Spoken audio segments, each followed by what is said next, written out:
मुल्क भर में कोरोना वायरस की तीसरी लहर की शिद्दत का जायजा लेने के लिए NCOC का जायजा इजलास।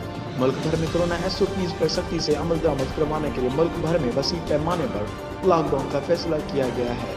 वफाकी वजीर असद उमर की ज़ेर सदारत होने वाले NCOC इजलास में और भी कई अहम फैसले किए गए।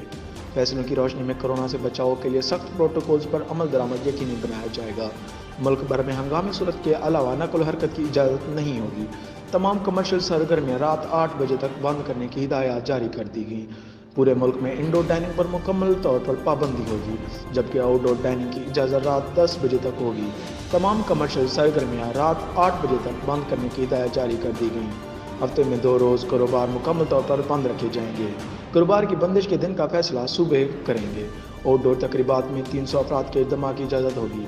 तमाम सकाफती, म्यूज़िकल और मजहबी इंडोर सरगर्मियों पर पाबंदी होगी। सिनेमा और मज़ारात मुकम्मल तौर पर बंद रहेंगे। ताहम तमाम तफरीह पार्क बंद, वॉकिंग और जॉगिंग ट्रैक्स SOPs के साथ खुले रहेंगे। इजलास में किए गए फैसले 11 अप्रैल तक नाफिजुल अमल रहेंगे। फैसलों पर नज़रसानी के लिए NCOC का इजलास 7 अप्रैल को दोबारा बुलाया जाएगा। तालीमी इदारों की बंदिश के हवाले से इजलास 24 मार्च को होगा। सर्च न्यूज़, डेरा गाजी।